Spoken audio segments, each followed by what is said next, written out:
Okay, just a quick kind of straw poll. What would you like help with? This is just gives you something to do uh, while you're waiting for us to me to get everything sorted out here. Um, Obviously, this is not a technical poll, but we would want to make sure that um, just kind of get a sense from everyone here of what it is that you are looking for in terms of support, and that might help us help guide the conversation, but also just help us as organizations who are committed to supporting business to take action in the future. So I see Blair here; he's joining.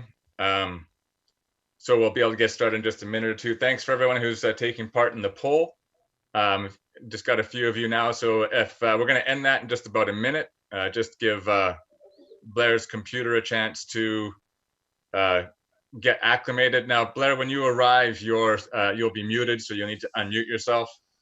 I know that everybody is still acclimating themselves to the use of the various programs. It's different at GoToMeeting, different at Google Hangouts, different at Zoom. So yeah, thanks, Arnold. I'm totally familiar with Zoom. I've been using it multiple times a day. The only challenge, I was just trying to turn on my volume. As my screen is populated with polling and everything else, it's blocking my ability to turn on my microphone. But I think I'm there now, and you should be able to hear me. You are on, and we can hear and see you. Thank you for being here. And Bart, Blair, I apologize for the extra stress this morning I've caused you with the links not working and such. No worries, don't but worry. That's totally we are fine. all here, and I'm excited to have each of you. One of the things that I shared with Bart, Kendra, and Blair is that we meet every week with as part of the local economy working group, and they have such a finger on the pulse of what's happening in this community and with their members, that every time they spoke, it really is comforting to see some of the actions that are being taken. So I thought it would be really valuable to have all three of you here and really having a discussion with some of the businesses in the community to give us a sense as a working group, about how we can move forward to be more supportive. We're just at the beginning of this, and I know that everybody's been working really hard to support this community. And I'm really interested in figuring out how do we move forward in the future. But ultimately, that starts with knowing where we are right now. So that's hopefully what this meeting will be about, and we'll be able to share some of the best practices that both Kendra and Bart and Blair have all been seeing in the community, so that if anyone's missing out on those best practices, they can implement them now. So I'm just going to close the poll. Thank you, everyone, for joining. Just going to now. I think that I'm going to share the results here. I'm not sure. Can everybody see the results? Can you give me a sense? So a big chunk are 17 out of 23 is promoting your business. Survival strategies is 30%. Being successful with your online offerings, keeping yourself and your staff mentally healthy. A quarter of you are there. Accessing government programs, so that's still some support. Fundraising, not too many. Hopefully that doesn't grow as time goes on. I'm going to stop sharing those results, and we'll just get on with our guest stars here. But at least we've got this, get a sense. Thank you for your taking the part. Maybe they'll give us some information about how we want to move forward as we go. Okay, just closing that down. And now I'm just going to stop sharing my screen, so this landing page, and we're just going to go to the speaker view here. Blair, of course, you got front and center.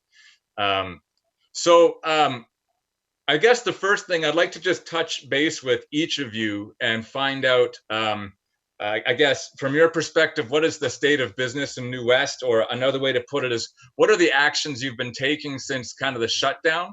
And what are you focused on now? And Blair, why don't you start us off? Sure. Thank you, Arnold. Well, thank you for the opportunity, and to Arnold and the Chamber for the work that you guys are doing. The Chamber of Commerce is perhaps was put out there before I joined the call, is a member of our Business and Local Economy Working Group with a number of other local business stakeholders.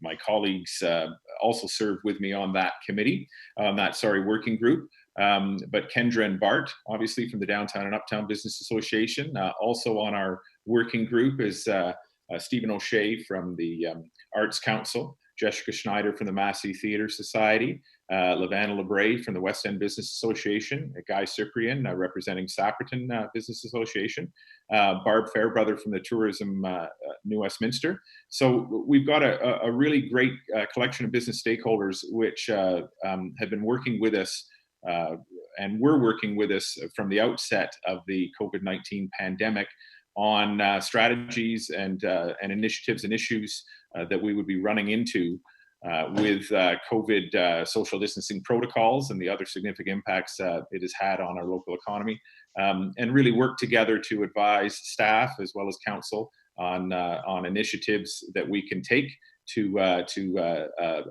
better get us through COVID and as best we can ensure that the look, structure, and shape of our business community is not too different than what we see today.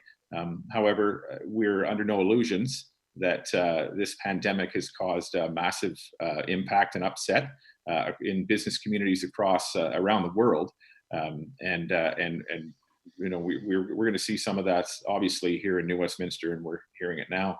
So what we were doing immediately was canvassing our stakeholders to get a general sense of where the pinch points were. And the immediate pinch point that was brought up by our stakeholders was around cash flow. So we have been working with senior and provincial and federal governments to promote and advertise and distribute and ensure that people are aware of all manner of COVID relief that has been made available by governments for local business. Small Business BC is operating a 1-800 line, which we post prominently in our COVID business resource page, accessible on the homepage of our website, our city website. And that they have operators available that can help business owners through applying for various relief at the federal and provincial level. And of course, where we've been able to at the municipal level, we've looked at providing some relief. Most recently, we did that through our electric utility, offering 3-month bill deferral for residents, as well as bill credit in certain instances. But you'd want to take a look at our city website and for more information on that. So generally, that's how we've shifted our efforts from an economic development perspective at the city. The city is also focusing our efforts through a series of other working groups dealing with various aspects of our work and how we can address the urgent need that we're seeing in the community from COVID. Those working groups include one that deals with seniors and people with persons with a disability, one that deals with at-risk and vulnerable populations, education enforcement. That's been a group that is being chaired by my colleague in planning, Jackie Teed, and my other colleague, Kim Dayton, who you may be familiar with as our bylaw enforcement manager. Basically going out in the community on regular patrols and informing people of social distancing protocols, as well as popping into businesses and helping remind businesses about different protocols that need to be followed during COVID-19. In addition to the working group, if I can pivot again back to the business and local economy, we've come up with a number of initiatives that are being informed by the working group and by local business. Early on, we identified a potential, increased potential, obviously, for vandalisms and break-and-enters. We were seeing this being experienced in Vancouver to a certain extent a few weeks ago. So we have organized something called a Commercial Area Security Program, which is staffed by city staff who've been redeployed from other work that they are not able to do under COVID-19 restrictions.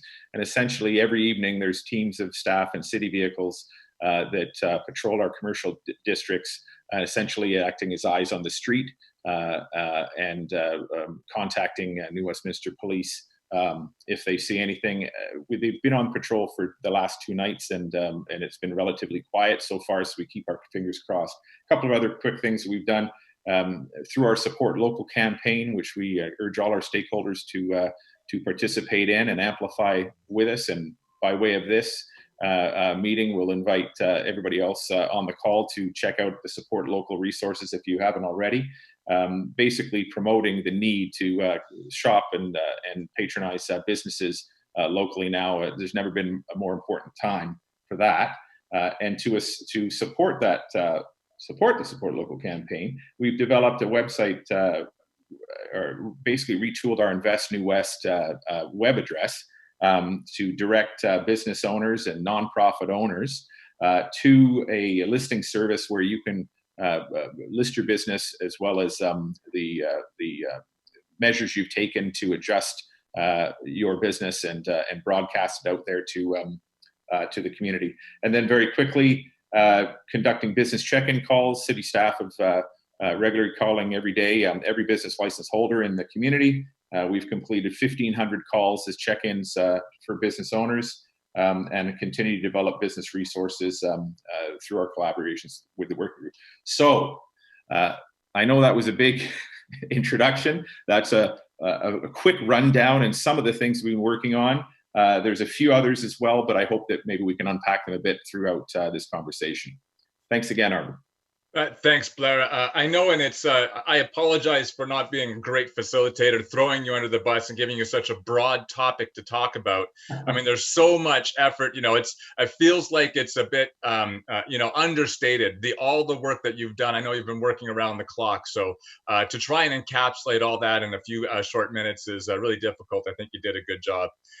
Now, I guess I'll throw it over to Kendra from the Downtown Business Improvement Association. I know you really started working really hard right away.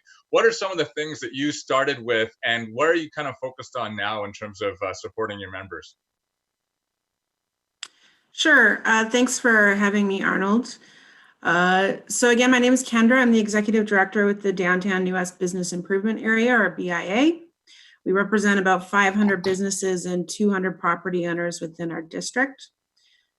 Starting around March 16th, and for the few weeks after that, we really focused on 2 things: internal communications and external communications. In terms of internal communications, trying to keep on top of information that was changing daily, if not hourly, providing resources to our members, talking them through what those things meant.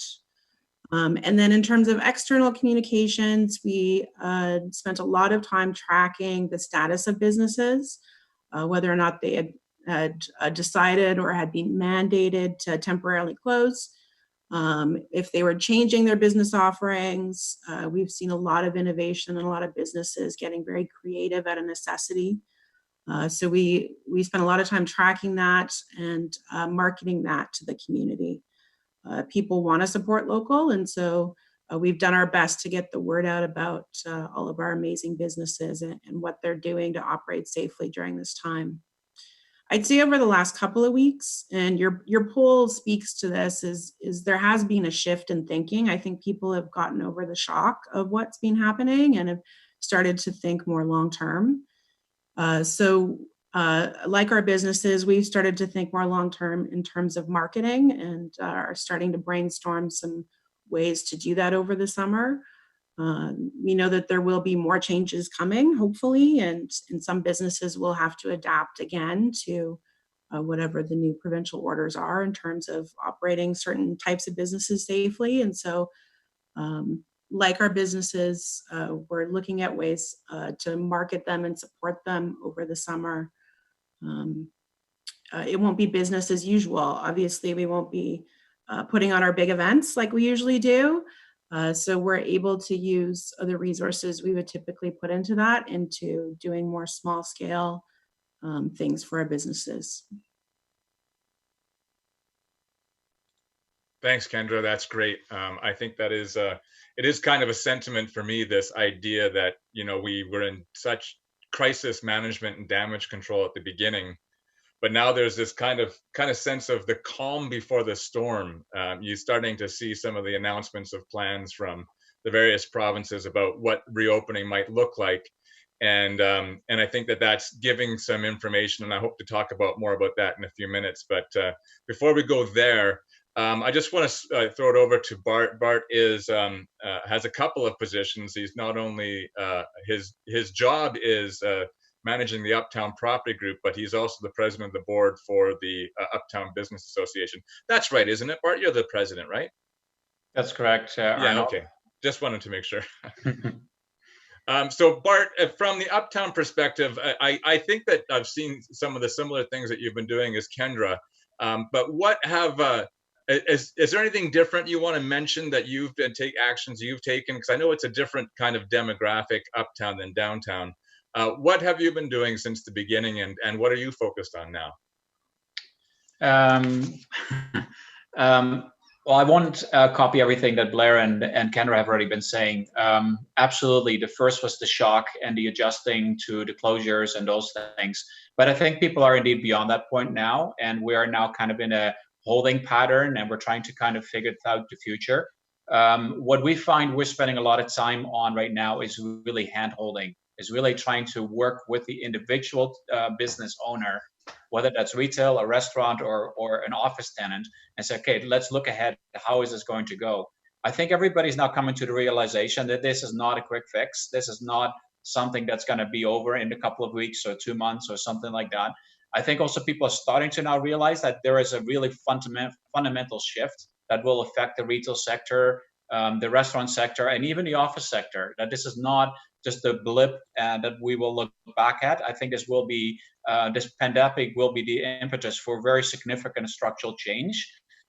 So in that realization, I think you're having people thinking like, whoa, what does that mean? This is no longer just a matter of maintaining myself or my business for the next 6 weeks or 8 weeks, but what's the landscape going to be like when we come out of this this issue? So I think a lot of people are having that reflection right now as to yes, I'm keeping going, I'm trying to do the best I can, but how is this going to affect me later?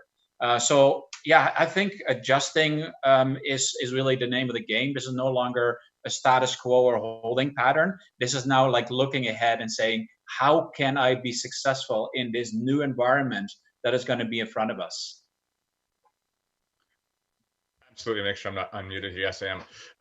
Thank you, Bart. I think that that's a really great place to go next. And in the past, I've really, allowed kind of more of a presentation style for this. But towards the end of the meeting, I really want to have this be more like a roundtable and invite discussion from the participants and really find out where people are at specifically.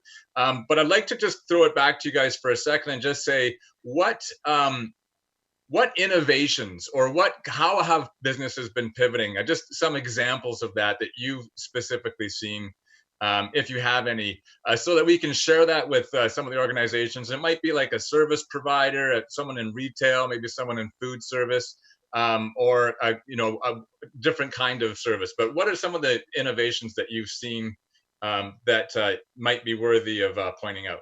Well, it's interesting.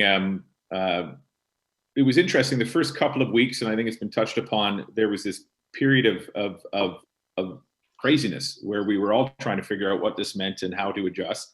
And businesses were out there trying to figure this out. And you saw businesses closing, and then after that 2-week lull, you saw them starting to come open again, realizing that this was a longer haul than perhaps people might have been originally anticipated.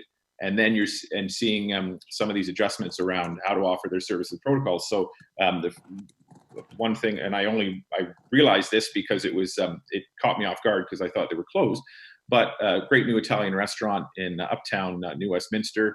So a shout out to Artusi, who had closed but then had reopened by fixing or adjusting their front entry window into an order and pick up food service. I thought that was great.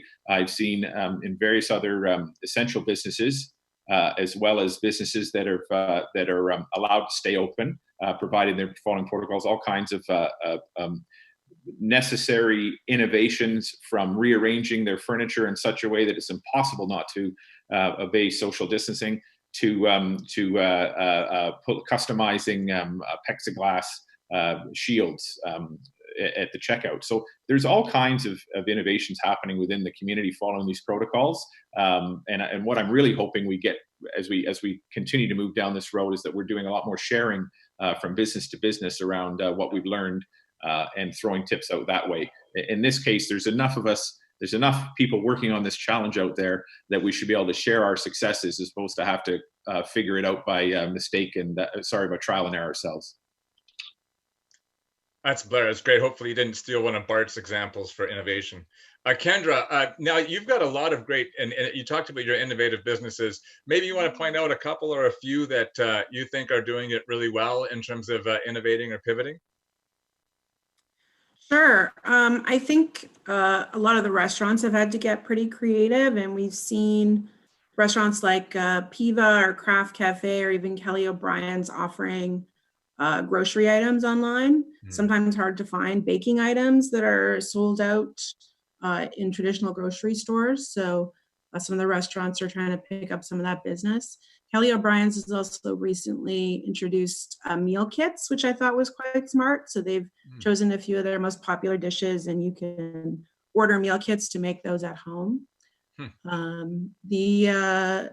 saw that London Drugs was getting a lot of good media for providing shelf space to small businesses with NBC, and City Avenue Market, which used to be Donald's Market at River Market, actually has done that already over the past week. They provided some shelf space to some of the smaller businesses within River Market to sell bouquets of flowers from Bunches and Blooms, or pottery from Pottery Works.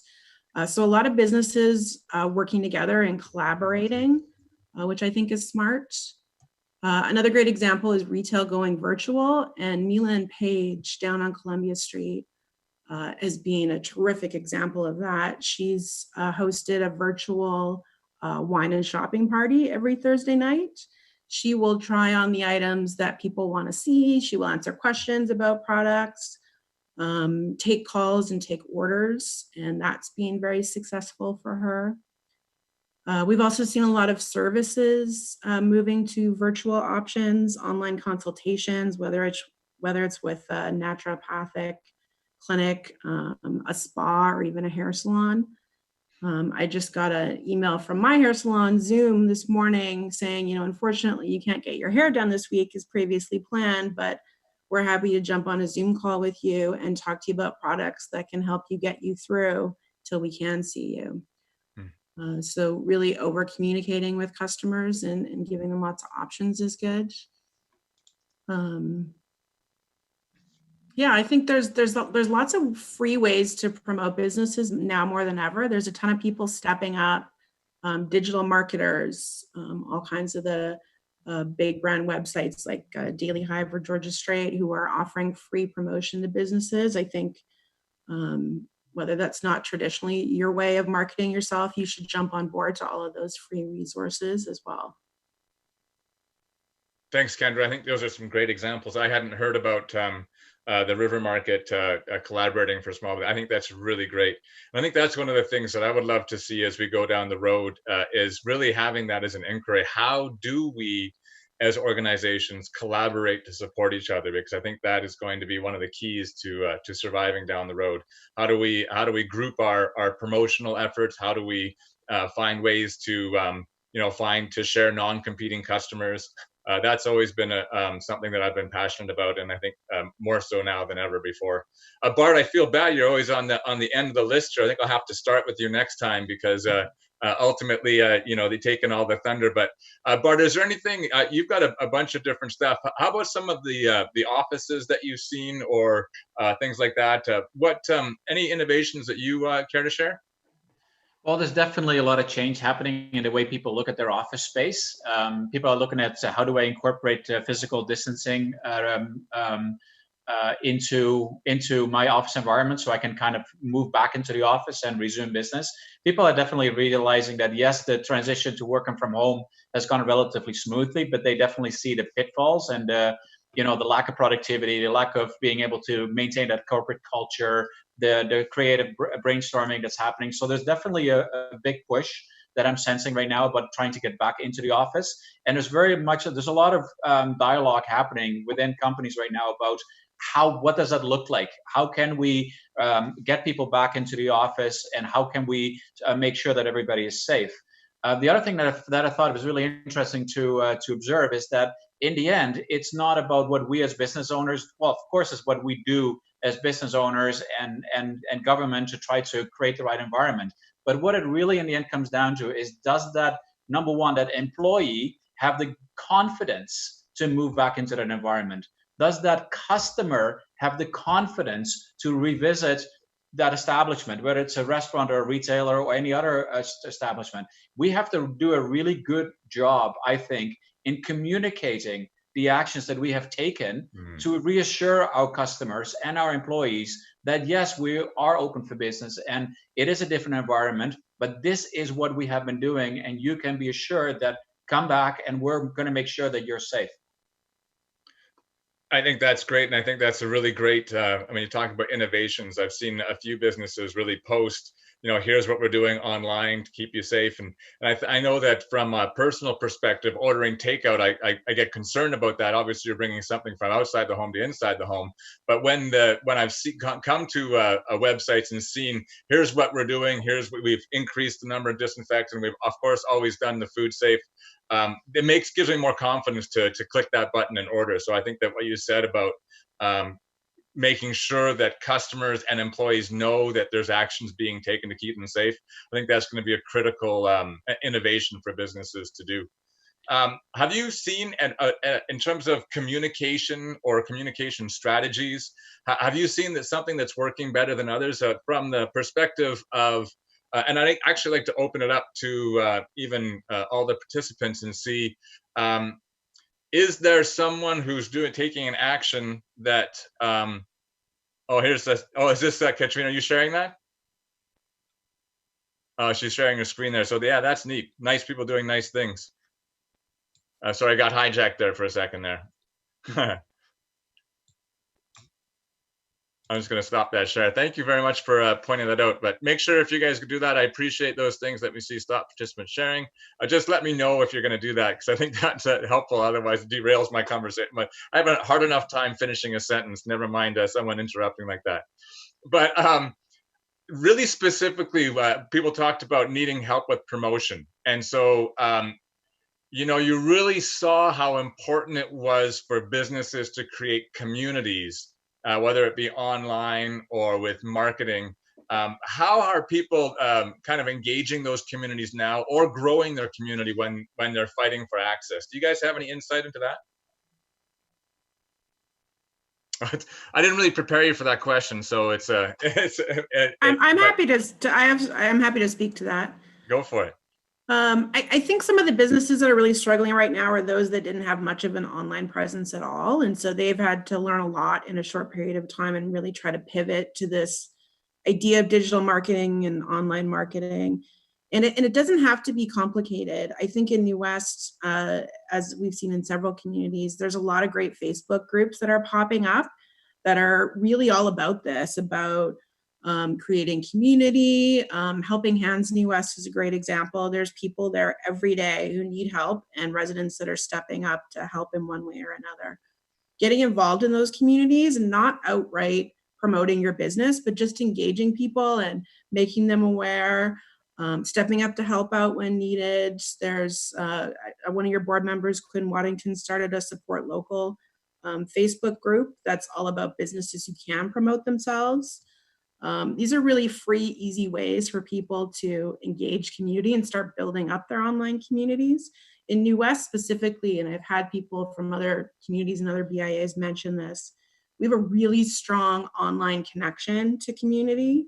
And so you need to take advantage of that. And it does take time, but it's cheap. And it's really one of our only outlets right now to market ourselves. So I would highly suggest that you get involved in those Facebook groups, get involved in the Twitter chats going on every night. It can be daunting, but it's really not that difficult. There's also a ton of free content out there online right now teaching people how to digitally market themselves. So there's a lot of great resources through the chamber, I know, but also through Small Business BC and many other organizations that are listed on the city's resource page. So take advantage of all the free education that's happening right now too. That's really good. Blair or Bart, do you have anything around communications or something that you've heard from your members that is working really well? Kendra did a great job of pointing out some of those things, but anything that stands out? Yeah, no, I think Kendra summed it up really well. I think it's really important to be really out there and communicate and reach out to people, whether it's your customers or your neighbors, or I mean, it's communication is the key right now, right? And really try to keep that focus on your community that or that is around you and that supports you and that you need to maintain a relationship with.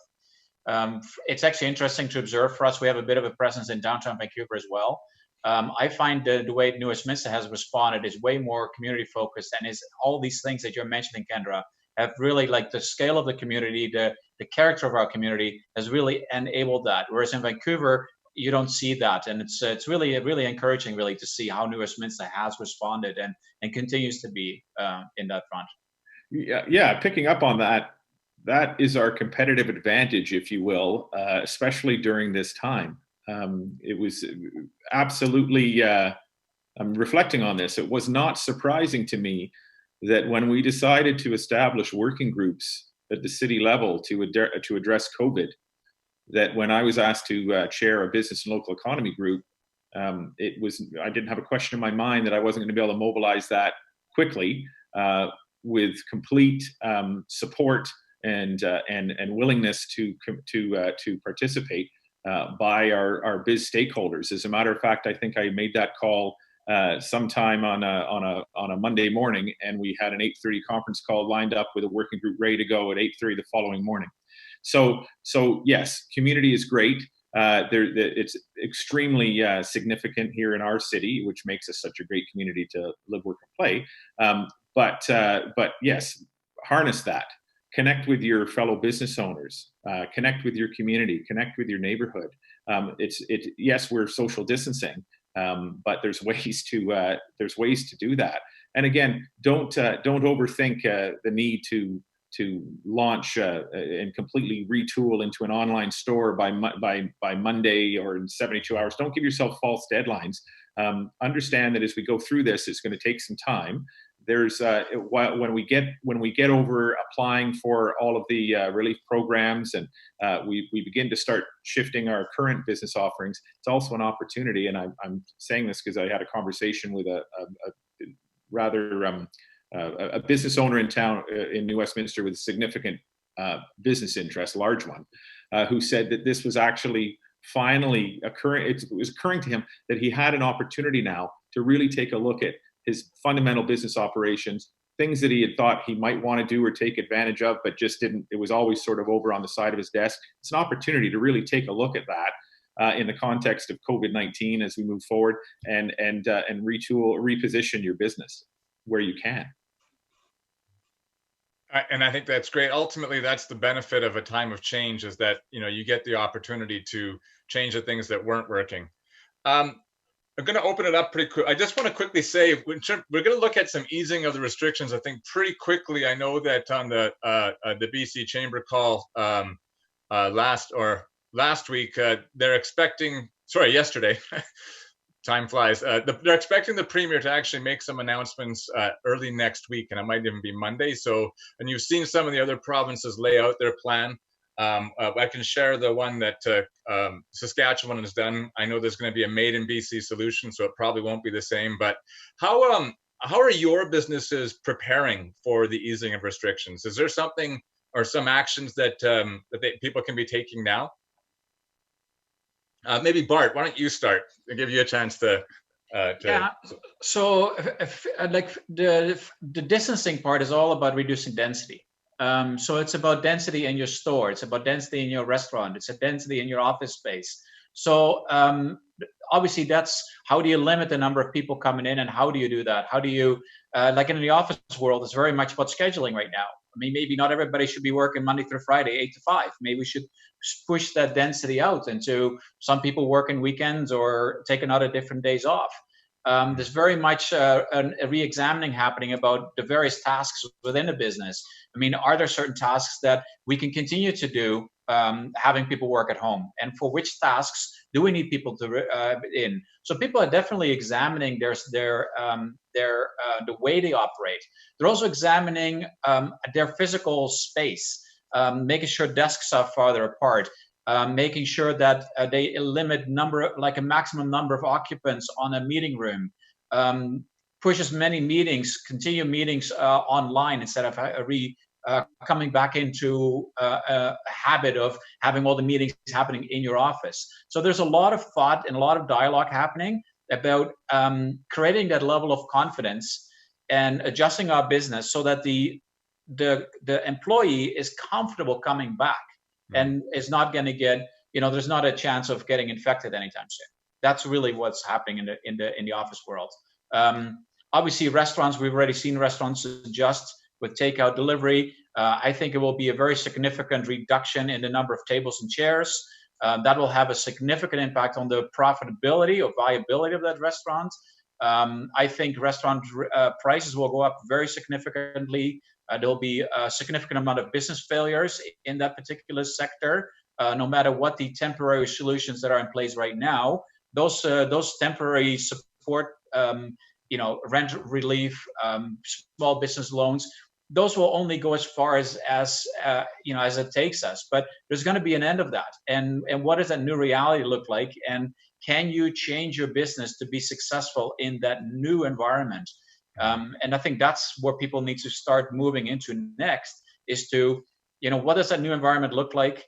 I think it's structural. It's not just, it will be back to normal anytime soon. I don't think it will be. It just comes down to re-examining the future and re-examining your business to make sure that you can operate in under that new set of rules. Thanks, Bart. Kendra, Blair, anything else that you can suggest in terms of people preparing for what's coming next? I would just add to what Bart has said and say that nobody knows your business as well as you do, but sometimes that means you have some blinders on. And it's helpful to have a friend or a family member sort of walk through the physical space that you're going to need to modify with you, so that they can help you figure out what the pinch points are, where possible challenges may be. It's just helpful to have a different perspective sometimes when you're trying to really think through what changes you're going to need to make. Yeah, and just to add to that, I mean, as we've been approaching a time when the province will talk to us about guidelines and perhaps provide some, and will be providing greater specificity around dates and when we can implement various reopening strategies. It occurs to me that obviously we're going to start peeling back or going in reverse from where we very quickly went forward during this pandemic. So it's sort of looking at everything that we've done and then starting to move it backwards, while also looking at strategies that Bart and Kendra just talked about. I mean, things are going to be different. I was listening to a podcast last week where somebody said, how is the world going to handle this? How are we going to, even in our own community, how are we going to adjust the significant change that occurs through this pandemic? And the guest said that, we've been through this before in the world. When 9/11 happened 19 years ago, the same questions were asked then. Everything is going to change. How are we going to adjust? And nothing's ever going to be the same again. And sure enough, lots of protocols and behaviors had to change, and we go through it every time we go to the airport now or travel on vacation. The world adjusted, got into its new groove, and was thriving. So we will get there. We just need to go through this transition process. There's probably a ton of other questions, but I kind of want to open it up to the group and see, is there anybody who we've got one question here from Trudy for you, Blair, and just, has the City of New West put in place a strategy for purchasing locally or procuring services and goods from businesses in New Westminster as much as possible through the pandemic? We don't have an official policy in place per se. Certainly, the city hasn't been purchasing a ton of things other than such PPE, disinfectant, and other COVID-related material. certainly from my perspective and the colleagues in various divisions, we tend to default to that position anyway. When I look for a local supplier, and certainly as we've gone through our all of the various resources that we've developed in conjunction with the discussions at our working group, we always source local and make sure that we're keeping those dollars in the community as we go.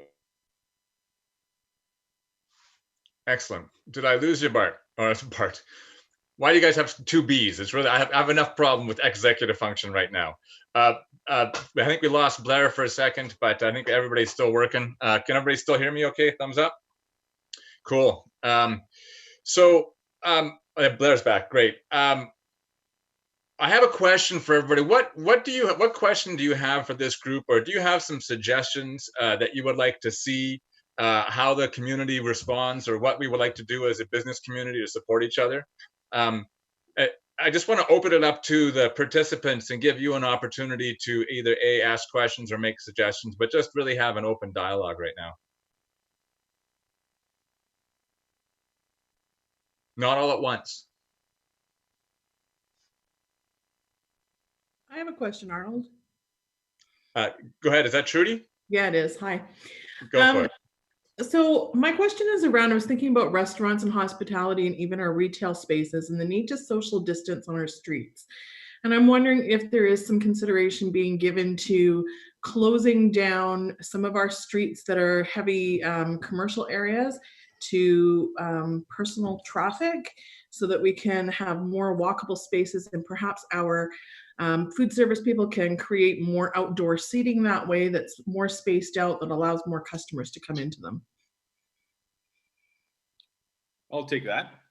Excellent question, and actually excellent timing. It was a question we were asked last week, and we're meeting with our colleagues in economic development, is pulling a meeting together with our colleagues in transportation and planning, specifically around expanded sidewalks and what that would look like in terms of enabling restaurants to expand onto sidewalks during the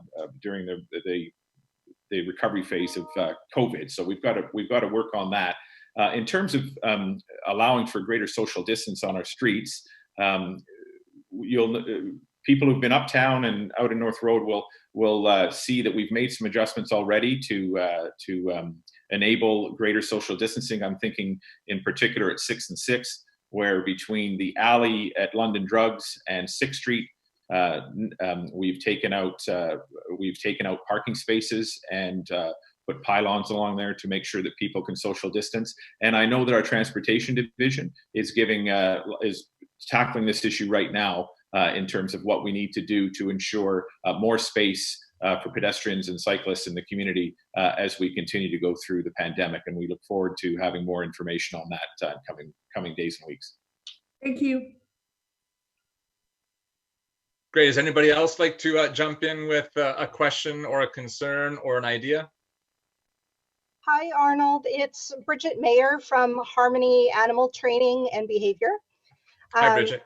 I actually emailed you my question this morning, but since I managed to jump on the call, I thought I would just present it here myself. So I think the city and the BIAs are doing an amazing job getting information out to the public and out to our residents about the restaurants and the brick and mortar businesses in the city, and what's still open and what's, what businesses are working modified services or hours. I think all of them have been doing a wonderful job with that. I, however, am a home-based business and a service-based business where I travel throughout the entire city and other parts of the Lower Mainland. And I don't see a lot of messaging happening around that.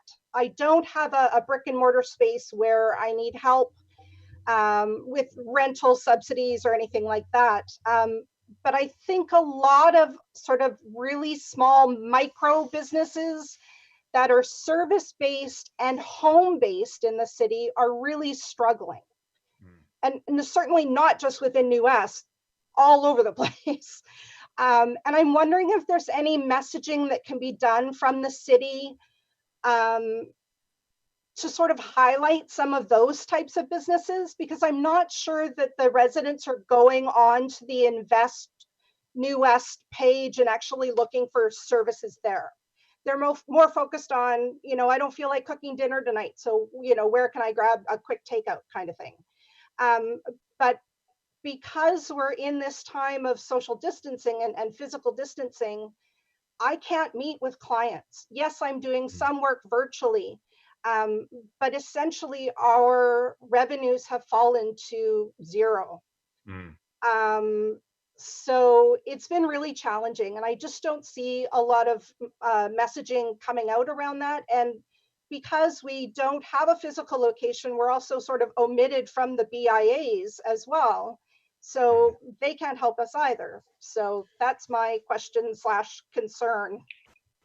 Bridget, thank you for that question. Do you operate a website for your business? Yes, absolutely. And a Facebook page and an Instagram page. Excellent. That's excellent. That's excellent. Have you taken information out there? Yeah. Have you taken advantage of our Support Local website? And I know we're still pushing it out there through the campaign, and that's going to continue in the coming months. So it may not be getting tons of traffic right now, but we're seeing increases every day. Have you taken advantage of that? I have, yes. Awesome. Okay.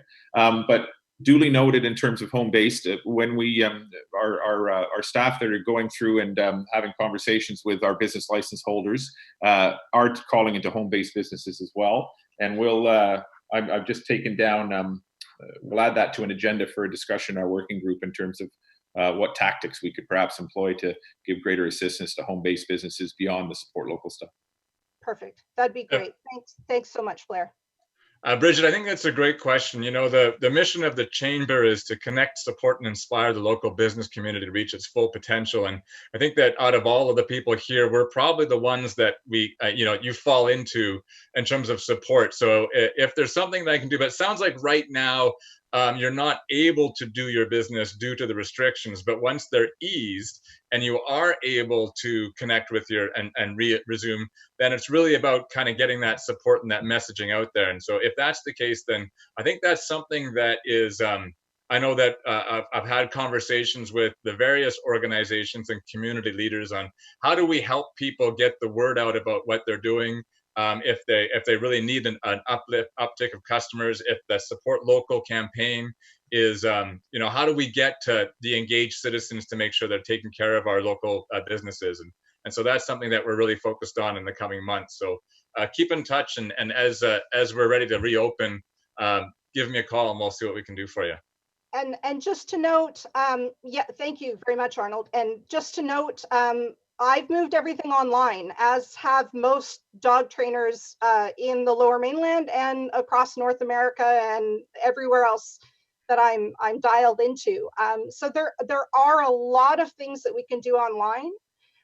So it's not even a matter of not being able to help with things. In fact, there are some behavioral modification type of work that is actually done better and more effectively through an online portal like Zoom, rather than me actually being in the client's home.